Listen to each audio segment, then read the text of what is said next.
Greetings! I am Herbert Erpaderp, and today I'm going to build this plastic 28mm scale Soviet T-34 by Rubicon models. In the interest of disclosure, this kit was sent to me by Rubicon on the condition that I make a video about it. No other conditions were set, and I'll be treating this just the same as a model I paid my own money for. As is tradition, the back of the box has a blurb on the history of the T-34 and its role in World War II. It also states that this kit can be used to assemble the T-34 in either the 1943 or 1944 version, or an OT-34 using the flamethrower part. Also worth noting is that this kit includes a free extra Mickey Mouse hexagonal turret that fits on Rubicon's T-34-76 model. There's also an image of a T-34 suggested Vallejo paint colours, and an image of the included decal sheet. Inside the box we find the usual Rubicon assembly instructions. These are clearly laid out and very easy to follow. Instructions for the bonus turret are also included. We also find this decal sheet. I quite like that there is a good variety of different markings here rather than a load of identical numbers and stars. I think these look pretty good. And of course the most important thing in the box, these 3 individually wrapped sprues. Let's have a quick look at those sprues. Here we have the hull, bonus turret, some wheels and various detail parts.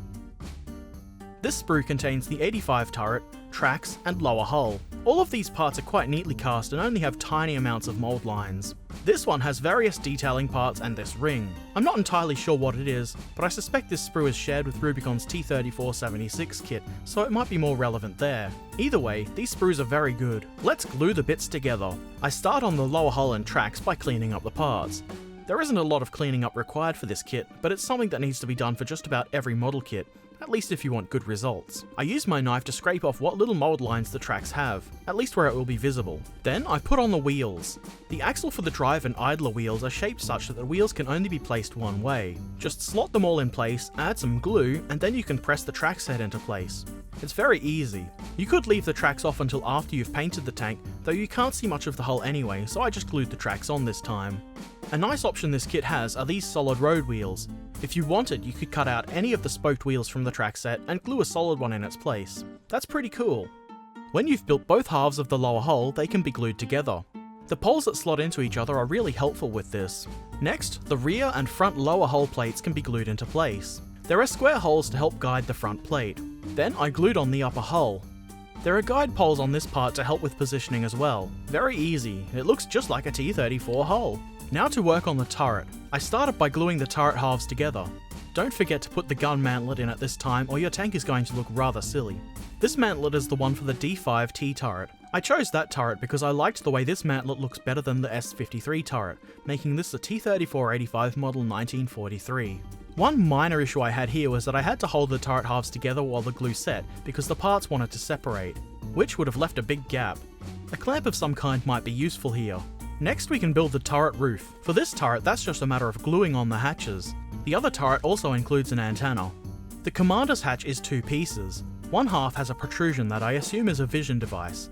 That half faces forwards. Then the turret roof is simply glued into place. I think this is a very good way to easily have different turret options. I then prepared the gun by scraping off the mold lines, which weren't too bad at all. And then, because the end of the barrel is flat, I drilled a hole in it, trying to get as close to centered as I could. I then expanded the hole with my knife. I think this step just adds a little touch of realism. The gun can then be glued into the mantlet. I like to roll the barrel a bit to spread the glue around. Turret completed. But before we go back to the hull, I will quickly go over the bonus T-34-76 turret. Much like the 85 turret, I start by gluing the 2 halves together. I then cleaned up the gun and drilled out the end of the barrel. I then glue the hatches into the top of the turret. The reason these are sometimes called Mickey Mouse turrets would be more obvious if I'd modelled it with the hatches open, which, from the front, makes it look as though it's wearing a set of Mickey Mouse ears. Next, I put the 2 parts of the gun mantlet together. This could be left unglued so the gun will elevate and depress, but I've chosen to glue it into place. It simply sits on the front of the turret, nice and easy. I then glue the 2 halves of the gun part together, and then glue that onto the mantlet. The triangular guide part here is really helpful. And that's the T-34-76 turret complete. The bonus turret doesn't properly fit on the hull in this kit, but if you really want to, you can kind of cheat and just place it in the hole. It won't lock into place, but that shouldn't be an issue when playing a game with it. Of course, it's also a good excuse to buy another tank. I think this is a really nice bonus even if you don't want to use it on a tank. You could make a nice destroyed turret scenery piece or a marker or something. Now onto the hull. I started by gluing on the rear hull plate. Then I glue in the hull machine gun. This part can be substituted with a flamethrower to make the T-34 variant. Then the driver's hatch is glued into place, along with the spare track links. This part is optional, as are the rest of the details that follow. When gluing on the toolboxes, the longer one goes on the left side of the tank, and they should be positioned with the 3 hinges facing inwards towards the hull. I feel that having this pile of spare track links as a separate detail is quite a nice touch. Now to the rear of the tank, where we can glue on these external fuel drums. There's an indentation on the tank's rear plate to help position these. One of the leg bits on each barrel is a little bit thicker than the others, and that's the leg that goes into the indentation. Try to glue the drums on nice and straight. Next, we can glue together the 2-part fuel drums that go on the sides of the tank. Logically, the next step is to attach those to the hull. As best I can tell, there isn't really anything to guide the positioning of these fuel drums, so I just eyeballed the position and tried to stick them on as neatly and straight as possible. I think I did okay with that. Here you can see the turret has a simple locking mechanism to hold it in place, thus removing the need for any magnets with these tanks. Just twist the turret into place and that's it. One 28mm scale Rubicon T-34 complete, ready to rush forwards and crush the fascists. Unfortunately, I don't have any other T-34s in this scale to compare this model with, but I would imagine that it compares favourably with those from other manufacturers. The T-34 is one of my very favourite World War II tanks, and this model is a very nice example of such a tank. I'm quite pleased with how it has turned out. The model is nicely detailed and I think it looks great.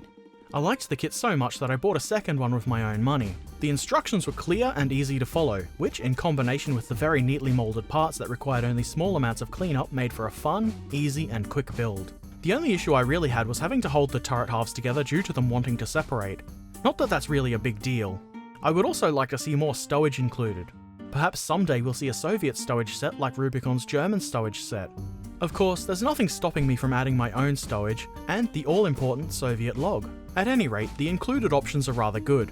I quite like the option to replace some of the road wheels with solid ones, and the bonus 76 turret is a really nice inclusion. I'm quite excited to begin painting this tank. I'll most likely start work on that sooner rather than later. I think it's going to look really great when it's finished. I'd like to say thanks to Jamie at Rubicon for sending me this kit. I really appreciate it. Rubicon seem to really stand by their kits, which I like, and they have a good reason to do so. If you're interested in Rubicon models, you might check out their website and their Facebook community, which I will link below. Speaking of Facebook, I've created my own Facebook page, which I will also link below. You can follow me there or on Twitter if you're so inclined. I hope this video has been helpful or interesting for you. As always, I'd love to hear any comments you might have below. Don't forget to subscribe if you'd like to see more. Thanks for watching. Farewell.